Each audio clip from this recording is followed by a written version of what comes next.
Welcome back to episode 122 of the Block Runner Podcast. I'm your host, William, always here with your co-host, I-Man.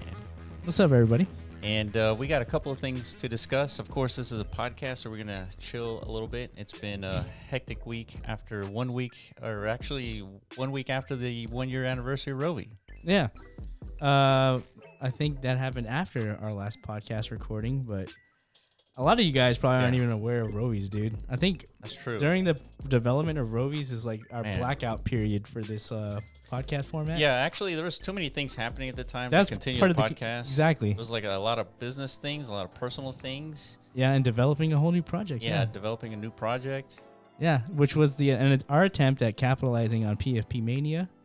We did a good job, but we wanted to introduce a new spin because if you guys are old-time listeners, you know our focus has been the metaverse. Ever since we discovered Decentraland on this podcast, we've kind of been stuck and ingrained in that whole movement ever since. Yeah. And we're as deep as it gets at this point. Yeah, I don't even know if we even talked about how Zuckerberg changed their name to Meta. Maybe not on the podcast, but we definitely made some videos about that. Did some videos. So if you go back to our old podcast where we had a black curtain.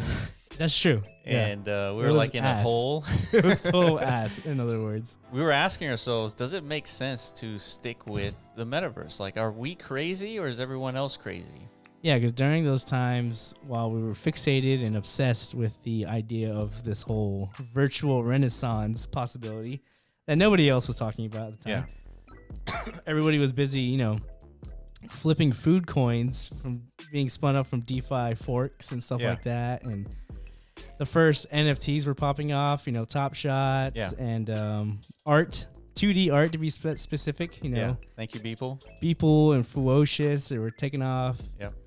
So we were kind of left on the outside, playing in our digital land, creating these little virtual experiences, Nobody really cared about it at the time. Yeah. Right. So we're asking ourselves, dude, are we stupid? And then suddenly, October 2021, Mark Zuckerberg makes the biggest announcement for Facebook in its history. They changed the name from Facebook to Meta. Which took us by huge shocker. Did someone say Meta? I know, dude. So it was a good and bad reaction. Bad meaning, come on, man, really? You took. We call our content metas, right? So it's that was supposed to be ours. Yeah. But in the same breath, I was so happy. I was dude. I remember I think we had a conversation that next morning. I was dude, this is the best thing that could have ever happened to us. Yeah. Without a doubt. Yeah. For sure. It did. Yeah, it was. It was. Because all of a sudden we don't look like crazy psychopaths. Or maybe we still do, because the world doesn't really look at Zuckerberg as under the prettiest of lenses. So now we're kind of categorized with him. I guess we're also lizard people, basically. Well, for sure. But I think the thing is that Zuckerberg can move mountains. And so if he decides to invest in a sector with $10 billion, people are going to pay attention. Yeah. And for the most part, most people see the metaverse and are like, what? This is it? This looks like Roblox, or this looks like that 10-year-old project. Even his version of the metaverse as of today is non-impressive, right? With an infinite resource pool. Yeah. Thousands of engineers and developers and artists and marketers all working in unison towards this cohesive goal of creating the immersive layer to the internet. It's still nobody's turned on by the idea yet. Yeah, for sure. So that's just a testament to how difficult it is, for one, and how how technology kind of evolves. It always starts out very primitive and very niche. Yeah, it's not very attractive. Yeah, no tech layer ever just comes out the gate a boom of a success, right? There's always an adoption phase and cycles and stuff like that to it. So yeah, and if you guys are keeping up with what's going on with Bored Apes, for example, they're working with Improbable, and they come out with really cool tech, but it took them 10 years to develop it. Exactly. Yeah. So most people don't look into that, so they see this team is just damn. It's they just came out with a banger. Yeah, Bored Apes can do anything. Yeah. And it's that takes 10 years in the making. Yeah, and you know who we're talking about? It's Improbable, right? And if you look into their history, I bet you if the metaverse didn't come at this inflection point, they probably would have they've gone been out of struggling. business within the next couple of years, just because they developed this technology for. I think during the time where MMORPG experiences were like the hotness of the gaming industry, Yeah. I can recall because during that era, that's what I was doing as a player. Mm-hmm.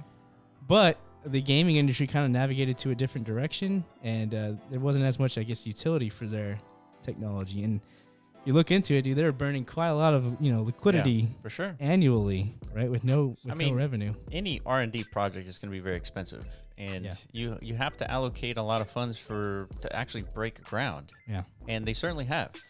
Yeah, and they position themselves like as authoritative They're industry leaders. actors. Yeah, now they came in with, like you said, authority. They showed the world, look what we're capable of. We have thousands of apes aping around together. And a single server, a single instance, you can see thousands of people in game. And you don't see those green render walls like you do in Decentraland, stuff like this, right? They're really flexing out here. Yeah. And I think they got a lot of people worried, Decentraland included. Mm-hmm. Even Zuckerberg, maybe. Well, they're firing direct shots at. Oh, that's true. Yeah, Zuckerberg. So. Yeah, I was gonna say, it was like maybe they could, start some collaboration where all of a sudden you don your headset and you see thousands of avatars out there. Where? For Horizon. Yeah, I could see that. That'd be insane.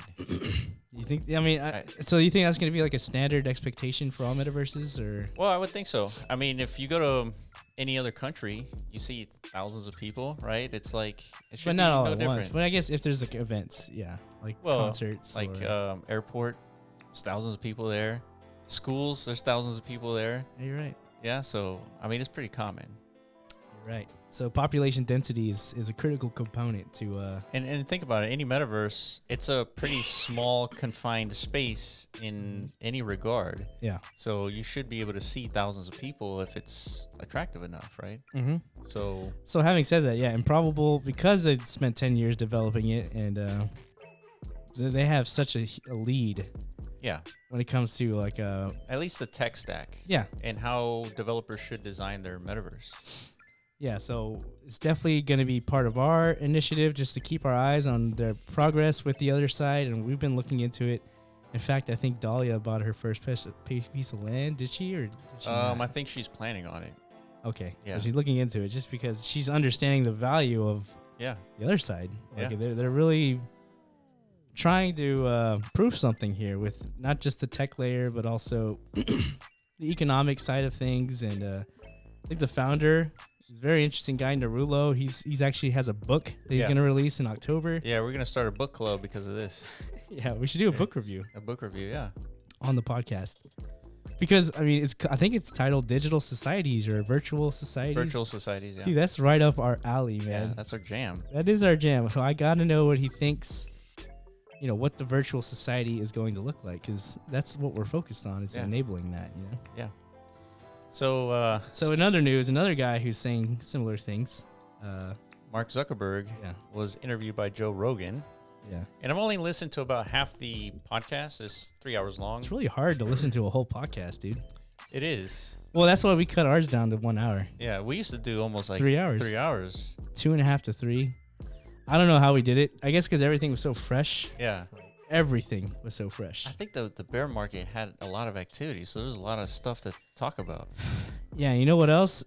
We might have to get back to that phase, because we're getting a lot of feedback from family, friends, viewers abroad. Like, hey, man, you guys just seem cool and all, and we love your new setup, but we don't know what the hell you guys are talking about. Yeah. Because we're so deep at this point. Yeah. Like, we've passed some weird, like, cell membrane layer of understanding. Yeah. Like, our heads it's not even like our heads are peeking through. Like, our whole body has, like, crossed over. Yeah. But nobody else has. Like, very few people are, like, just peeking their eyeballs through. Yeah, we've ascended, I essentially. guess. but we're alone, and we're trying to communicate to the world all these things. But it's like, dude.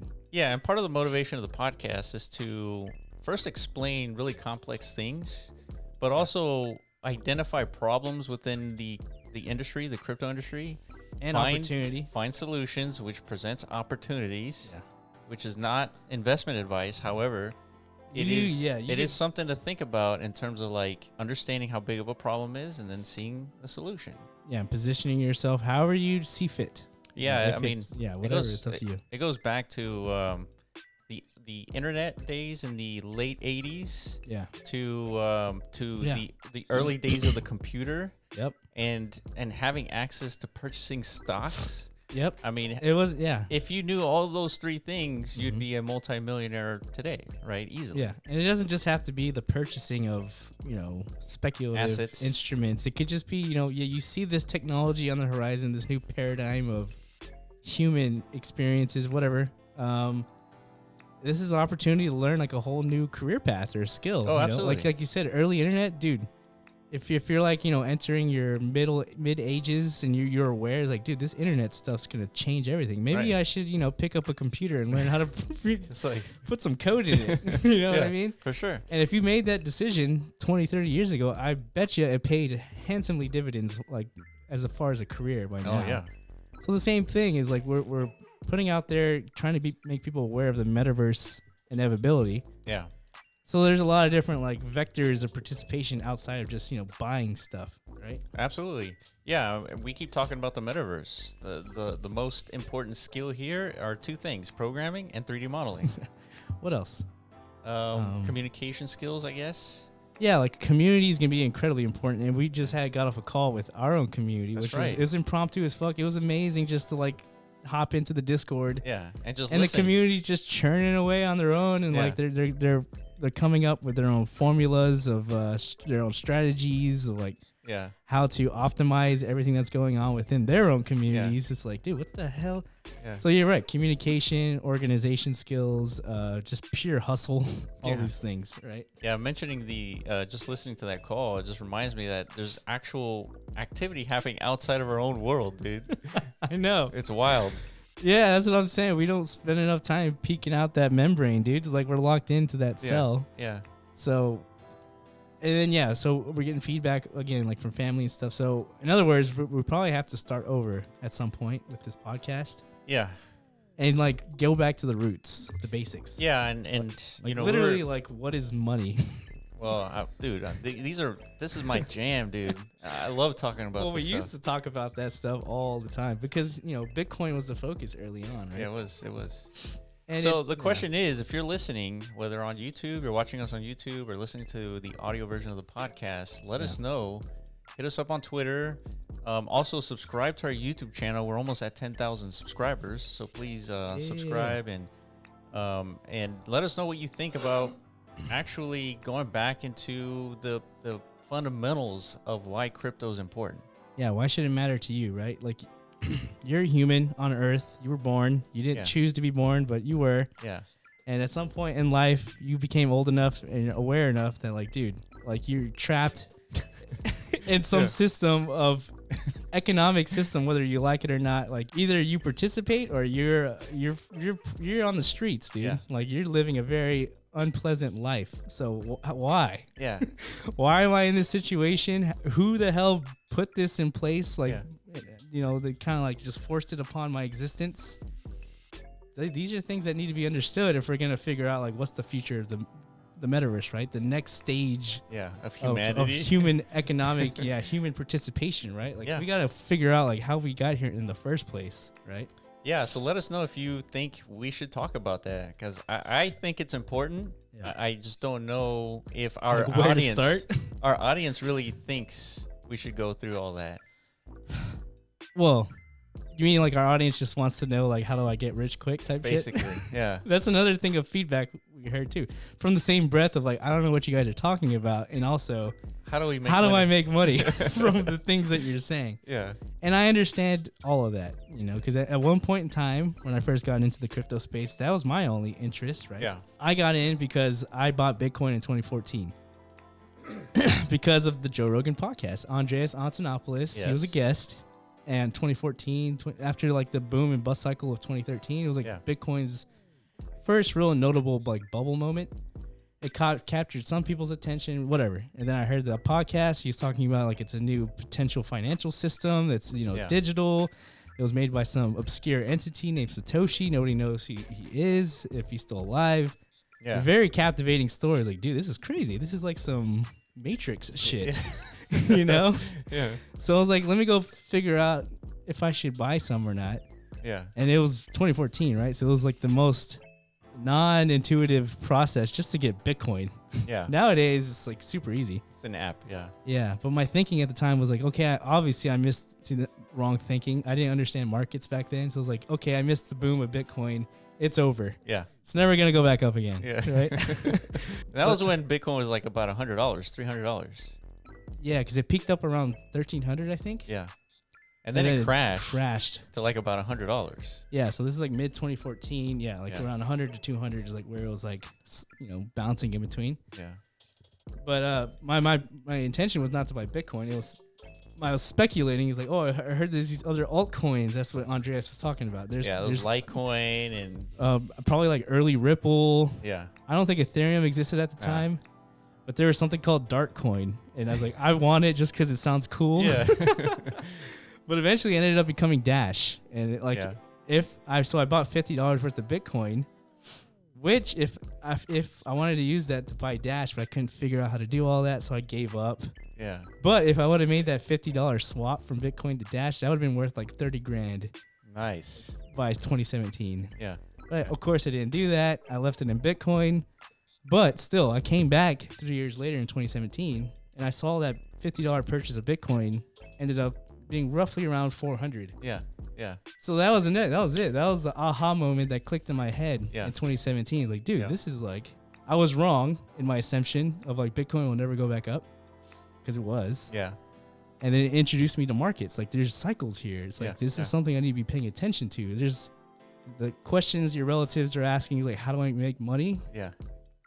It was paying laid attention. out. It was laid out in front of me. That's how you Yeah. make money. Yeah. You just got to participate, have skin in the game. You know what I mean? Yeah, and the most important thing is to have patience as well, because you can't just buy $50 worth of Bitcoin and then all of a sudden you're a millionaire. Exactly. Right? You need to understand where we are in the markets. You need to understand what exactly is going to be the next wave, because now the crypto markets, they're pretty mature. It's you're not going to get rich from Bitcoin. Probably not, unless you use some kind of like leverage. Unless potential. something external outside the world happens, where they make some realization that Bitcoin is going to be the new world's reserve currency, and then all of a sudden Bitcoin's worth $1 million. Yeah, which is highly unlikely, because there's going to be tons of like a friction, Resistance. friction in between those two. That's right. Endpoints, without a doubt. Yeah. But on a long enough time scale, like, you would be right at some point, Yeah. But so that encourages people to be more speculative, right? It's like start to pay attention to emerging innovations within like the blockchain space, right? So and therefore you have Ethereum and the whole decentralized financial system that's developing there. Yeah. And then you have NFTs, and then you get to Metaverse, and then you have a digital nation spawning. Yeah, pretty much. So it gets wild when you really lay it out like that. It does get wild. Yeah, because we've always been saying that in our eyes, the Metaverse is the end game, I guess, to all this Web3 stuff. Yeah. Of course, there's like, application for like the real world for blockchain, but it's just everything in the virtual is going to be underpinned by blockchain. Like everything. The complexities that we see in the traditional markets, they're all going to exist digitally. Yeah. And in 3D.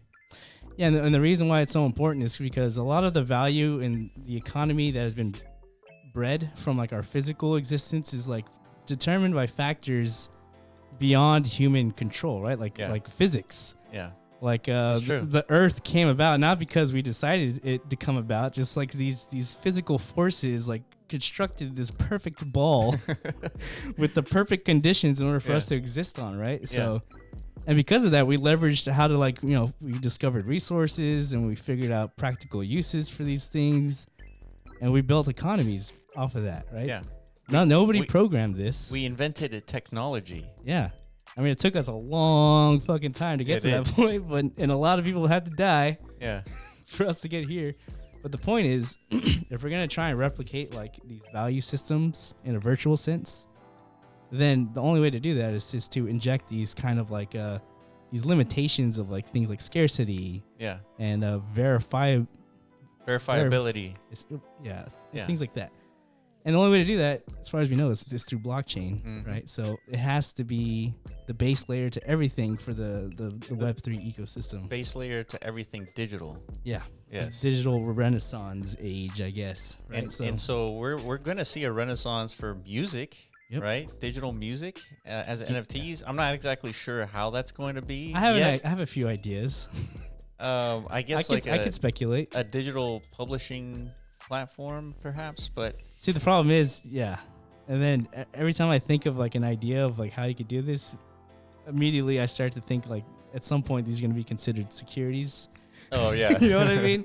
yeah. But at the same time, I wish they wouldn't, because imagine the coolness of like, you know, you're a Hollywood producer. Sure. I got this great idea for a movie. I'm going to pitch it to like the world. Yeah. I'm selling, I don't know, 10,000 NFTs. Yeah. That each one is like how many seconds do you think is in like in a 2-hour movie? Let's see. Can you do 60 times 60 times 2. Yeah, I don't have a calculator on. Yeah. let's just pretend it's 100,000 seconds, but like, so then each of the 10,000 NFTs would be 7,200 seconds. What? Seconds in a 2-hour movie? All right, dude. It's That can't be right. 60 seconds per minute. 60 minutes in an hour. Times 2. Times 2. Yeah, 7,200 seconds. Wow. Okay. So if you you can't mint 10,000 NFTs then, because then you would have fractionalized seconds. Okay, you would have 7,200 seconds or NFTs. But then it's 1 second. 1 second of a movie, like where's the value it's in like, that? It would you be see like an explosion. it's like I owned that explosion, dude. That was mine. Yeah. But the idea is with a 5-second NFT, maybe you could capture like a really, famous iconic moment of a movie. And it's like, dude, I own that. You know what I mean? I could see something like that. You could fractionalize it in like moments. Yeah. Dude, movie moments. Movie moments. That's what I'm talking about. Yeah. But then the word fractionalization is like, dude, that's SEC red flag. Yeah, they're looking hard. Yeah. Anytime you fractionalize anything, it's like, hold up a second. Yeah. What are y'all doing here? They pretty much have a Google alerts. Like anyone who has a website with fractionalization, That's right. it adds them to the database. It's time to think of a new word. It's like piecing. Piecing? It's like sharding. Sharding's a good one. Yeah. Shit. So, but yeah. Yeah, fragmentation. Yeah. But Disintegration. I want to go back to the idea of technology and the whole evolutionary process of how we arrived here. Because what's interesting is that I mentioned that we invented technology. We're the only ones who have been able to reach space out of all the animals that have existed on Earth so far. And as far as we can tell, we're the only ones that exist out in the universe. Yeah. But what's interesting is that part of the evolutionary process is intelligence leading to the invention of technology. Yeah. Maybe like technology, as cold as it is part of like life evolution. But to what? To what end? I don't know. Well, the only end is what, the artificial intelligence or something? Is that where you're getting to? It's Potentially, yeah. Yeah, I mean, that is the theory, right? We're just like an obvious path just to like breeding some sort of new living and form. The only reason why I bring that up is because if we're going to spend a ton of time in the digital space, as we already do, we're only talking about just spending more time in the 3D space. Yeah. Right? Because right now, all our action is in 2D on cell phones, laptop screens. Yeah. And so now with the metaverse, the action is going to be in 3D. It's going to be more immersive. We're going to be in the world rather than looking at worlds. Yeah. Right? So you bring up an interesting question, like the fact that clearly there's like a couple of technology layers that are going to like intersect. So converge. Converge. Artificial intelligence and like the digital society. Yeah. Imagine it brings up questions of like, now we got like ethics on a real level, like, because we're gonna be regularly interacting with artificial intelligence, like in the embodiment form, like in the virtual space. Yeah. And you won't know the difference most likely. Yeah, you'll be able to talk to your ancestors. I mean, way in the future, we would be those ancestors. We might be able to live in a consciousness that could be traversable throughout the metaverse, and our future ancestors would be able to communicate with us. It's like, dude, how was it like when Bitcoin was only $3,000 in 2018? So then that's the question: what in your mind, like, is that actually like you still being present at all, even though it's like an artificial representation of your thought? I think that it would be difficult to distinguish my real self with my digital consciousness From somebody interfacing with that. Yeah. But what? Like Yeah. you wouldn't even know that I passed like 1,000 years ago, unless I'm saying like things like cool and that's tight. Like you wouldn't normally say that. People 1,000 years from now won't be saying that Unless you're like really that cool and tight. Like, you like really bring it back, dude. It's like, dude, Will said it. It's like we're saying it too. It's like fucking A, dude. Yeah, dude. I mean, yeah. I mean, it's weird. Yeah. Right. And then, what's the value in that? And because I could totally see that happening. Just even if like, so this is a question of like consciousness. Like, will we be aware? Like, if we allow our thoughts to be patterns to be mapped to like an artificial. I feel like we would run out of like consciousness loop where you talk to the consciousness of Will long enough, I'll just be repeating the same thing just because there wasn't enough information input into this consciousness to like, and then things that are happening in real time 1,000 years from now, there would be no relevance to it, to our consciousness today. Like maybe they're having like different kinds of problems. Maybe they're interacting with aliens and we just have no basis to like conversate against that. Yeah. It's like we haven't seen any aliens. We don't even know that there's existence out there. And in the future they do. And so it's going to be limited for sure. Yeah. Okay. So yeah, I mean, that's a weird little rabbit hole you just went down. Yeah, the only reason why is because just the whole idea of this evolutionary process that now we're talking about existing in the metaverse. Yeah. And so we're at that point where now it's like very close, right? Tablets were a long way away. Cell phones were a long way away. Self-driving cars was a long way away. Yeah. Spending time in the 3D metaverse is not that long anymore. No, because we already do it in the 2D sense. Right. And some of us in the 3D, like if you were, RuneScape, World of Warcraft player. You've been there like for 10 years already. I've already made that crossover once in my life where like if God like just appeared in front of me during that time and he just gave me an ultimatum. He was like, dude, either you warp into World of Warcraft full time or you never get to play again, but you get to stay in the real world. Choose now. Red or blue pill type shit. Yeah. I would have fucking all in red pilled. Yeah. Right? That's the one that takes you in. Yeah. At that moment, dude, I was in my view of the time. Yeah. Remember, this is like 14, 15-year-old me, so maybe like I wasn't like matured enough to see like the folly in that. Yeah. But I was just so enamored and like immersed into that experience. He was like, dude, come on, God, take me. Fuck this world. I'm all in.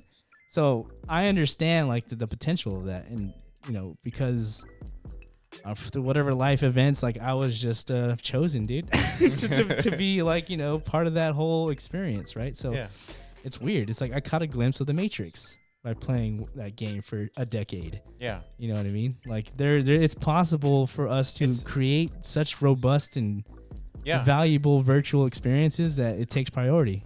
See, for someone like yourself, it's easy for you to imagine that, people are going to want to spend time in these virtual existences. But for anyone who hasn't spent that much time, they'd be like, dude, what are you doing? Yeah, like this guy's sick, right? This is a sick individual. But it also reminds me of people who blame video games for, shootouts at schools or... But the reason why people equate that with like a sickness is because it's mostly, monetary, right? It's like, dude, and I think... You were aware that happened to me, and I think you gave me similar. Oh, it's like, dude, it's like I was like, dude, there are girls out there. What are you doing in here? Not girls, yes, but it's also like I'm spending 10 to 12 hours a day in this place. It's like, dude, where's the money, brah? Yeah, exactly. Where's the money, or where's the actual like real life progression? It would have been a good use of your time had you spent your time in there, but you recorded it and put it on YouTube. And at the time, YouTube wasn't a big thing either. So it was not easy to connect the dots there. Yeah, there's literally no economic opportunity to extract some sort of value for your own, physical self through participation. But that's what makes blockchain and gaming so bullish. Yeah. Because people are going to be doing that. They're going to be doing that naturally while they're playing their game. They're going to be earning. Exactly. Yeah, just our cam, my cam. Hey guys, just want to remind you to subscribe to our YouTube channel. Follow us on Twitter at. Hey, what's up, guys? Hey, what's up, guys? It's Will here. Follow us on Twitter. I need to say YouTube first. I told you need scripts. Hey, what's up, guys? Will here. Make sure you subscribe to our YouTube channel. Follow us on Twitter at The Block Runner, at MetaZone.io, and Rovi AI. And let's get back into it. Okay, so damn, dude, we're in Metaverse now. Yeah. So speaking of the Metaverse, we just decided to teleport in. And there's a Metaverse Art Week going on right now, and people are showcasing their art. Yeah, dude. So we haven't done this in a while on the podcast. Actually, we just haven't spent time in Decentraland, like, through this medium. I mean, we do it every week during our calls and stuff like that. So yeah, FYI, if you guys aren't aware, we do have a couple of projects brewing, MetaZone and Rovi's, and we do weekly calls for both. We're going to start doing them on YouTube, so I guess it's really not going to be that difficult to like find that anymore. Before, you had to go to our Discord and stuff to participate. Yeah, that's where we concentrated the action, but we decided to kind of open it up because it was an echo chamber in Discord. Yeah, I'm starting to really understand that. I didn't believe it at first. Yeah, but it's true. It's true, dude. We really do just form like a closed environment. Damn, what is that? It looks pretty cool. Oh, this is OpenSea's Infinite Gallery, dude. Infinite Gallery. Looky here. So what is this? This is the art week for Decentraland. If you're not aware, Decentraland is the #1 like Web3 representation of a metaverse. Yeah. Right. It's been around since officially like launched in 2020, but they ICO'd in 2017. Yeah. I think. And their beta launched in late 2019. Yeah, so all this, of course, before the world cared, before Mark Zuckerberg pivoted his entire existence to support this stuff. So Decentraland's been doing it all along. We've been there as well. So, we launched MetaZone same day. Yeah. February 2020. So it's been what is it? 2 years? 2.5 years. 2.5 years. Yeah. And you know what? This is very impressive what we're looking at here. Yeah, so this is gallery. This is a gallery of which I would think of what I would expect to see in the metaverse. Lay it out, dude. Not necessarily just a cube with a bunch of like art on the wall. This is a metaverse type of gallery. You can't see this in like the real world. Yeah, it's really cool because everyone's trying to figure out, and this is like a good segue into a potential next topic of like I guess like architectural design decisions when it comes to making virtual worlds. Decentraland kind of like kickstarted the whole concept of, minting a certain amount of parcels for the virtual world, 90,000 to be exact. So they introduced an element of scarcity to land, right? And because of that, the value of land is very expensive. Like sitting today, I think the base price is somewhere around $4,000 to $5,000 just to have one parcel. Right. So if you're going to create a gallery of substance like this, this specific experience just displayed probably over 100 different art pieces, right? Yeah. So imagine how much land you would have to own to display that same amount of art. So OpenSea, I guess, came up with a very unique solution to that problem, right? Yeah. This is all on a single parcel. Yeah, this is great, man. This is what I'm talking about. This is the kind of stuff I want to see in the metaverse. Yeah. Because it's not possible in the real world. Exactly. Yeah. Oh, wow. Oh, is that laser? Oh my goodness. That is laser. That is one of our MetaZone creators right here. Yeah. Oh, I like his spectacles, dude. Well, let me say hello. Hey, there he is, dude. Where? He's chatting with me in the he said metaverse. What's up? Yeah, look at that. Hey, Will. Hey, man. How are you? That's the next thing you should type. Yeah. It's like, wow. It's like, are you enjoying this infinite experience? So yeah.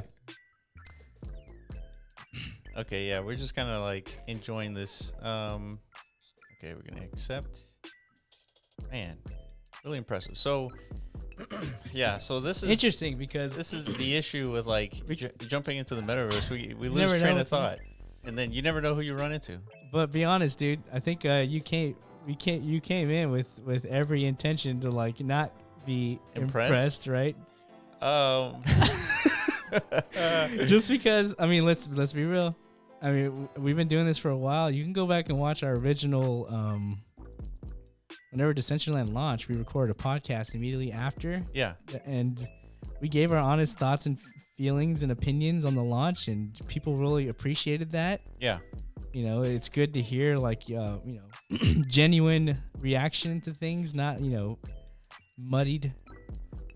But basically, back then you were not very bullish on art, right? And you were very, very bullish on utility, functionality, things that the SDK enables. Right? I don't want to say I'm not bullish on art. I'm not bullish on the implementation of art in the metaverse as I see it. Oh, I see. Yeah, so it's very specific. It's very like. It's because back then, like the art we saw was like just big sculptures, right? Is that what you mean? Pretty like, much. Like static sculptures that don't really do much. Yeah, pretty or much. Or are you talking about like the 2D display? It's just because right now, like most of the time, a gallery is like a glorified cube, and then you just put a bunch of pictures there, and then there's your metaverse art. Mm-hmm. But things like this, it gives me hope. Like this is what I call art. Okay, cool. Yeah, because technically nobody's ever seen anything like this before. Yeah. Right. So this, whoever designed this, I got a lot of respect for them. Maybe it was Laser, dude. That's why he's like hanging out. Yeah, it might be Laser. But yeah, having said that, there's a lot of other things on display. So this is the Metaverse Art Week that Decentraland is hosting. So this is in one of their plazas. So yeah, this is Rarible. Here's Rarible, another NFT platform. This is something called Pixel Mind. That looks pretty cool. Yeah, let's go in here. Yeah, let's see what this is all about. Right away, I saw AI generative art. So AI, hugely important. Generative, we know that's what kind of like sparked the whole NFT craze, NFT mania with the PFP thing. Yeah. That was all generative. Okay, we got rainbow hues coming. So these are like Tesla coils. Activate coil. It says, my art should be made of thick paint, made of blown glass, made of painted light, made of found objects. Damn, that's tough. Well, I want to say painted light. Painted light, all right. Yeah. Is there another coil back there? I think there is. Ah, yeah, this makes sense.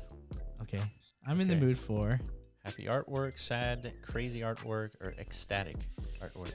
I think ecstatic's like the best. It's calling to you? Yeah. Okay. So for those of you listening, we're in the metaverse and we're activating these Tesla coils. But what this is actually doing is just inputting this information into like an AI engine, right? Correct.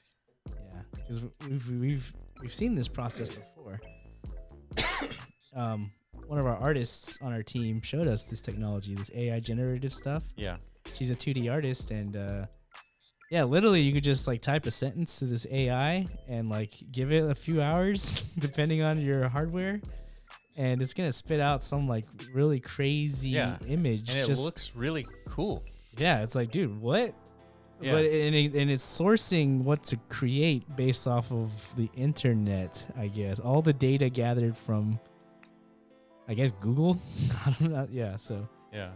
Which is basically a representation of human thought and human experience. So. Right. It is very human. Like whatever we're about to see here, I mean, I'm assuming is leveraging the same stuff. All right, this should be it. Generate art. Here we go, dude. Congratulations, your art piece is #1 in the generation queue. Once finalized, your image will appear outside in the backyard. Create more at beta.pixelmind.ai. Save 50% with promo code DCL. Cool. So they're giving everybody like a free taste if you want to create more of this stuff. So I'm pretty sure these are going to be minted as NFTs. I'm assuming. I think so. That's pretty badass. So it said to go to the backyard. Hold on, I'm zoomed in here. There we go. Okay. All right, let's go to the back.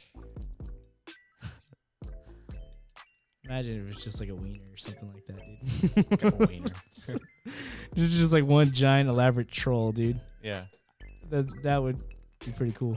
Wow, so these are some of the results. Yeah. This looks nice. Look at that one. That one's really cool. Flat Earth. Flat Earth. Hell yeah.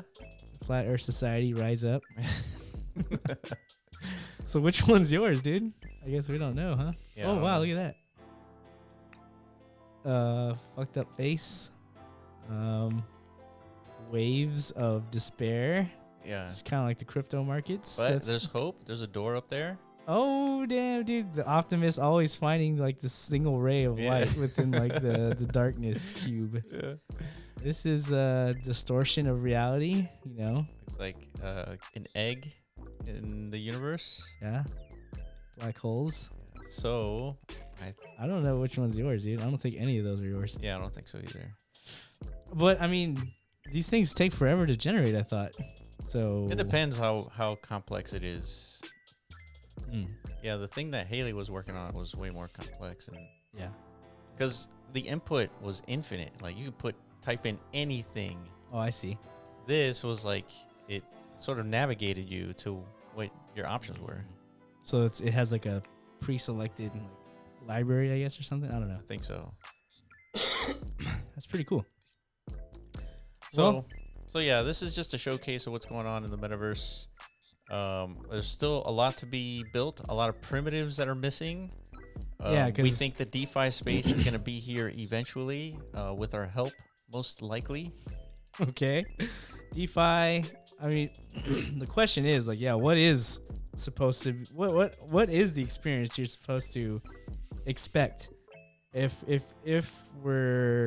these like multi-trillion-dollar predictions are ever to like come to fruition? Yeah. And we're not the ones setting these predictions. You know, it's the institutional investors and stuff like that.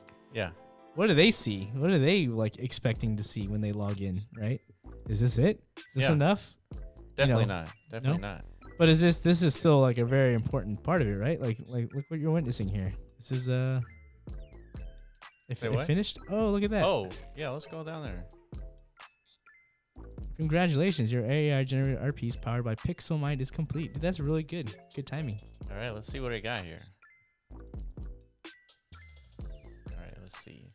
Oh. Well, that's interesting. So how do you interpret this one, dude? I'm seeing a robot.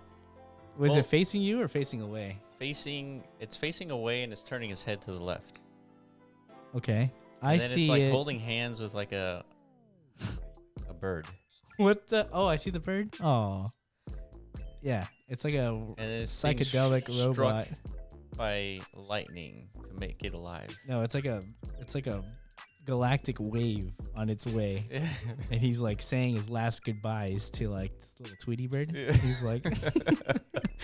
like, this is it for me, guys. He's like, might as well just brace for impact. Yeah. You know? See that? So our AI is coming alive. It's like, I don't know, dude. Merging with life. Dude, that's art, man. You don't see that value in that? Some machine just spun that out, dude. I'm impressed. I really am. Yeah. I mean, it's a lot different than any of these. But yeah, I mean, that's good. Okay, so let's move along. What else is on display, dude? All right, so. What are those, dude? Are those Rovies? Dang. Potential glitches.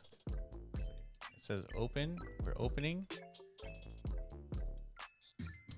All right. The door's opening to an eyeball. Wow. This is actually cool. What the F? Wow. Well, dude, I'm like tripping out, actually. So it's following me. What does it want you to do? I think it wants you to get closer to it. Get closer? Yeah. Well, I think this is the art, dude. I know, but it's like talking. There you go. Oh, it doesn't do anything. Yeah, it doesn't do anything. Okay. Hey, there's sound. Oh, you know what? That's part of the What? that's part of the experience that some people were talking about. It was like AI music. Uh-uh. I don't know if this is it, but that's pretty cool. So you're telling me AI is making music too? Yeah, They're doing everything, man. of course. So what are we good for? Building AI. Well, AI is going if to we do get- all of our work, dude. So then what are we going to do? We're going to manage AI. What does that mean? Not all of us. AI management. Like maybe like a few. I think what that's about why the rest of humanity, dude? UBI is going to be important. God damn it. UBI and the metaverse, right? The metaverse, yeah. If we have no purpose in the physical realm, AI is going to just be like our, caretakers, make sure our butts are clean, make sure we're well hydrated, and we're just plugged in, dude. We're just going to be in the virtual realm. What do you think about that, dude? I think that's very plausible. Yeah. I think that's almost like for sure going to happen. Is that good or bad? Well, I think it's inevitable. I don't know if it matters if it's good or bad. Yeah. And you know what? I mean, you could argue that a lot of the economic activity on current existence is wasted energy. Mm-hmm. Like, what good is a waiter or waitress bringing food to you in a restaurant? Like, how much value is that? Is that worth a human's life to spend 8 hours doing that? I don't think so. No? No, not at all. What if it enables them to, spend more time with their child and stuff like that? Because Well, not working would allow them to spend more time with their child, right? The problem is they're working to supply themselves with the sustenance that they need. the minimum essential needs. Exactly. So what you're advocating for here, dude? Complete destruction of the I'm just system. saying, think about this. Think about this. If all robots take up all the mundane, boring jobs, yeah. what else could there what solution could there be to provide the minimum resources to everybody and maintain some level of civilization? Right? Some answers are UBI, right? Other answers are a little bit more complex, like resource management, like solutions. But yeah, I mean, we're going far off here with the metaverse thing. Well, it's because it's just too much AI exposure. Seems like everywhere I look. Well, yeah, that's true. We're seeing AI. Before, it was just kind of like a rumor and like a whisper. It was the only thing that Google was doing. Yeah, it's like I've heard about these tech companies. AI is going to be a big deal. It's like, really? Yeah. When? Yeah. It's like, come at me, Google, with your AI, and then it's everywhere. Yeah. It's like being programmed into everybody's devices. It's being a mainstay in people's home living situations. A lot of people are just becoming totally dependent on it. It's like, dude. Yeah. And it's only going to get more and more prevalent. So, yeah, what does that mean? I guess we'll find out, dude. I feel like it's just going to be inevitable. It's part of the progression of technology is to figure out how to make intelligent computers. And it's just a natural part. But I mean, this is a good example of the creativity of people, right? I don't know if generative art is going to compete with everything that humans can create. I think it definitely can compete. Generative anything, right? If you're advocating that the future of the metaverse is going to be in the hands of the 3D creator, right? Yeah. You could foresee a place where AI just all of a sudden can produce anything that a human could, right? Or if not better. So. Oh, of course. Something went wrong. Typical Decentraland. Yeah. Something goes wrong frequently, but nonetheless, that was Metaverse Art Week. I guess it fulfilled what art is intended to do. It makes you think. We definitely went down some weird thought holes. We went deep there. That's what art is supposed to make you do, right? So kudos to Decentraland and the art community for putting that display on. We were only in there for 10 minutes. 10 minutes, yeah. And we got totally lost. We went deep. We got totally taken off our feet, dudes. But yeah, back to reality. NFTs, liquidity crisis. That's right. What else? The fucking Federal Reserve is on the verge of like, shutting down everything. Yeah. Back to reality, dude. We're all fucked. Yeah. No, just kidding. So NFT liquidity crisis. So what is that and why does that matter? Why does it matter? Yeah.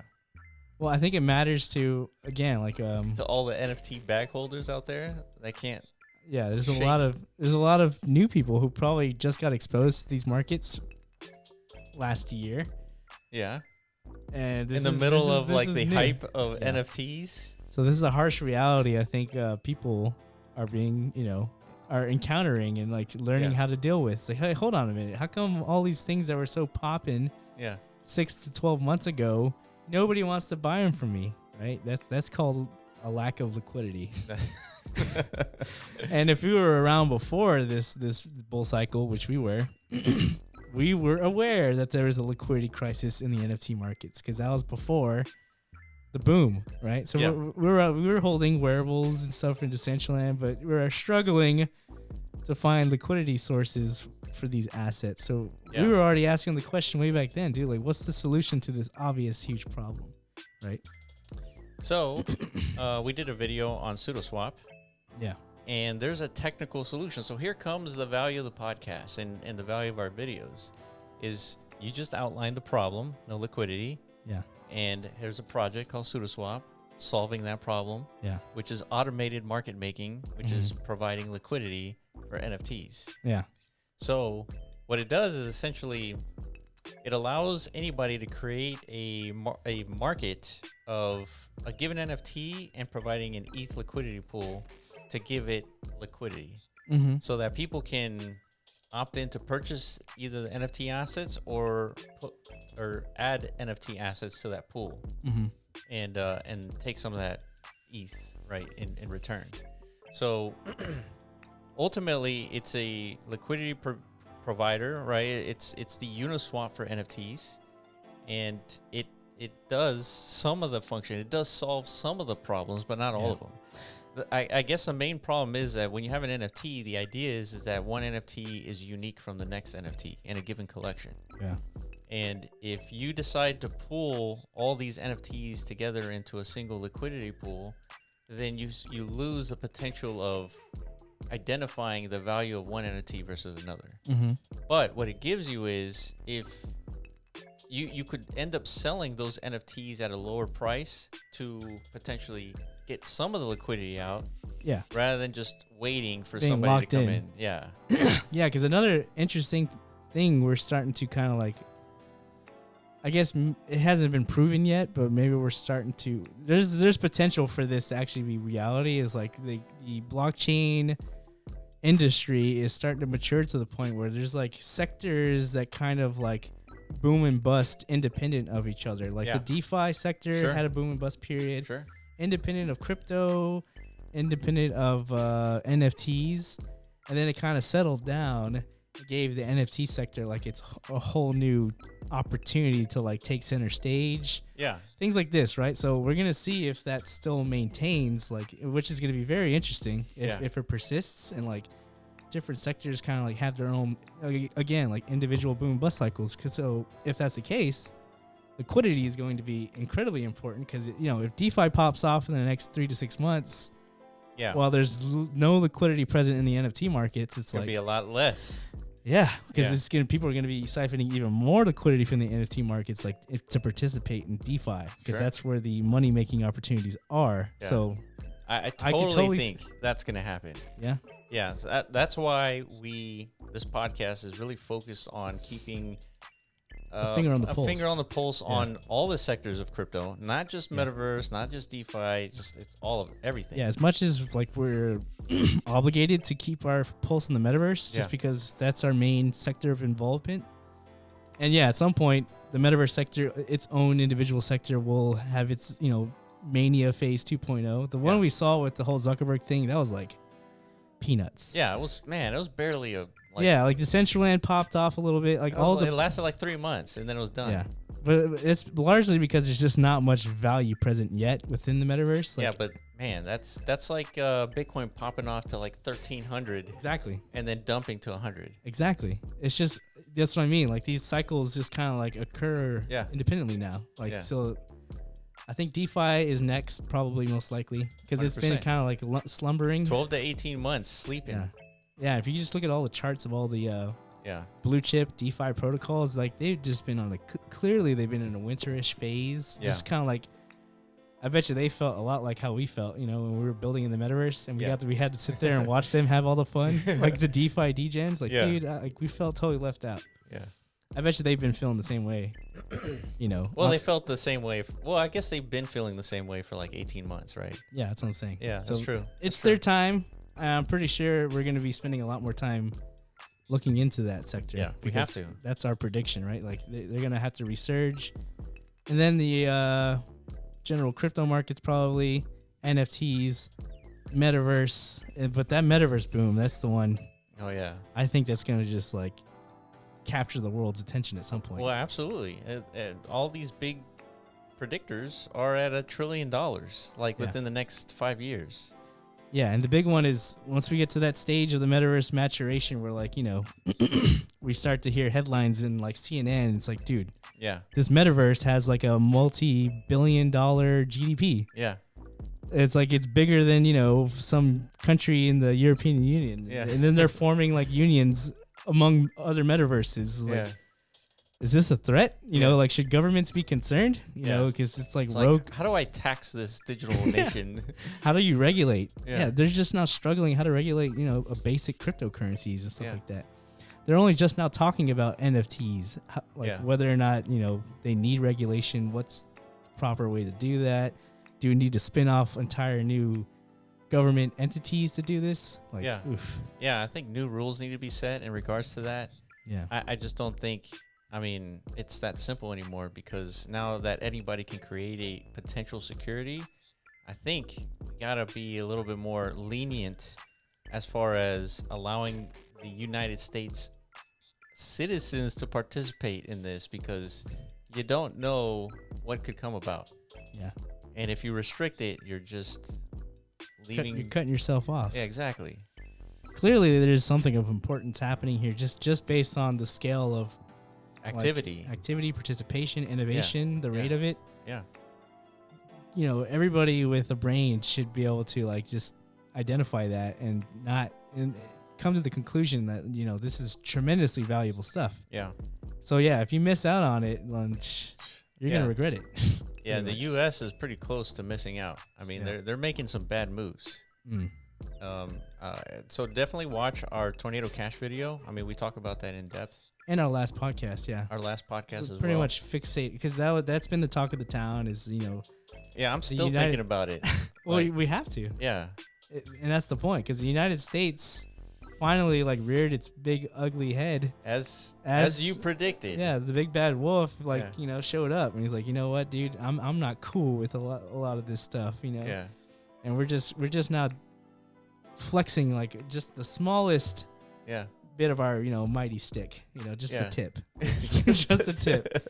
We could do so much more damage if we want, but we haven't come to the conclusion that we need to be that, you know, authoritative. Yeah. But if they do, that's the existential threat, right? Like they have that ability. I mean, just the tip was just